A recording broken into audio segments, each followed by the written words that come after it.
You know, the land of Philistine is a blessed land, you know, and it's blessed by having the feet of so many prophets walk on it. There are a lot of prophets that live there, a lot of prophets that are buried there. And the land itself is blessed because of that. And you know, the masjid that's there, Masjid Al-Aqsa, is the second oldest masjid in the world. It was built by Adam himself, alayhis salam. And the rewards of the salats there are multiplied. So a salat in Masjid Al-Aqsa is rewarded as if you did 500 salats.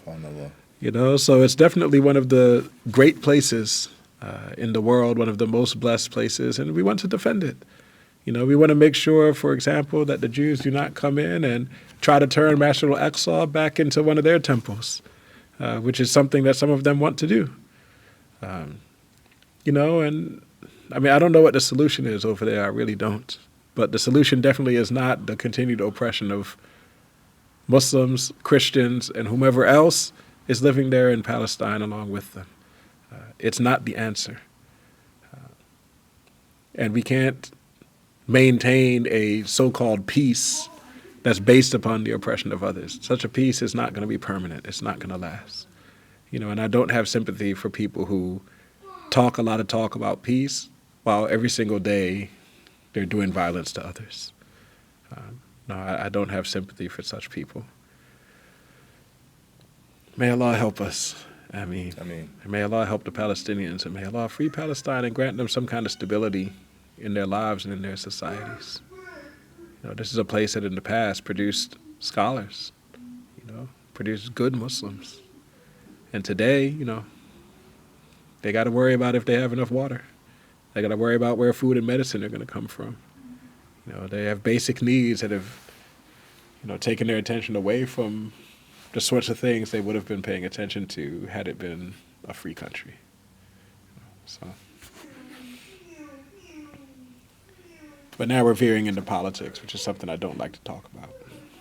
Just from a non-political point of view, is there anything prophesized about Palestine in the future? Or, you know, there's so much talk about it today in terms of the victory of the Muslims or anything like that.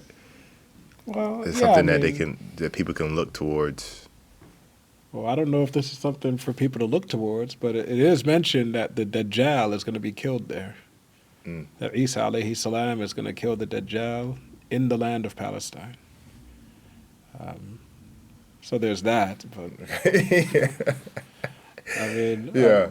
I personally don't believe, some people will disagree with me, but I don't really believe that the Dajjal is going to show up in our lifetime. Oh, yeah. There's a lot of things that's supposed to happen before then.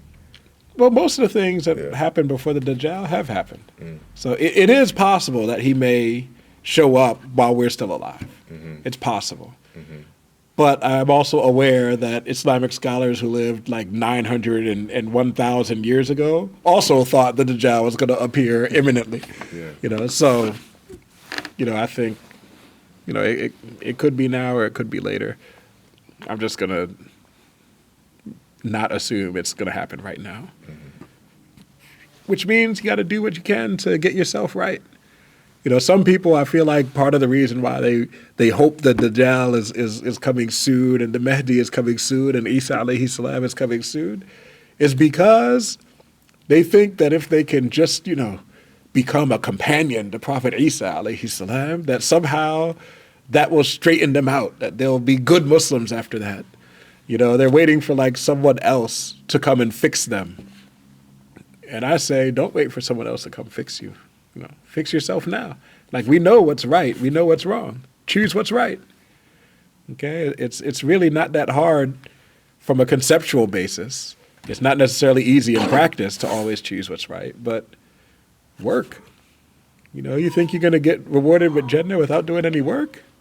No. Our Prophet, sallallahu alaihi wasallam, he said, "Hal min mushammirin ila al-Jannah?" He said, is there anyone who's willing to roll up his sleeves for paradise? And the Sahaba, they said, "Nahnu mushammirun ya Rasulullah." They said, we're rolling up our sleeves. Meaning they ready to work. You know, some of us, we want to just, you know, get the blessing of paradise like a lottery ticket. Like, do no work and just get the huge reward. I'm like, you know, it could happen. It happens for some people. It does. You know, but why not spend your time in a beneficial way? Why not prepare for paradise now? You know, it's the better use of time.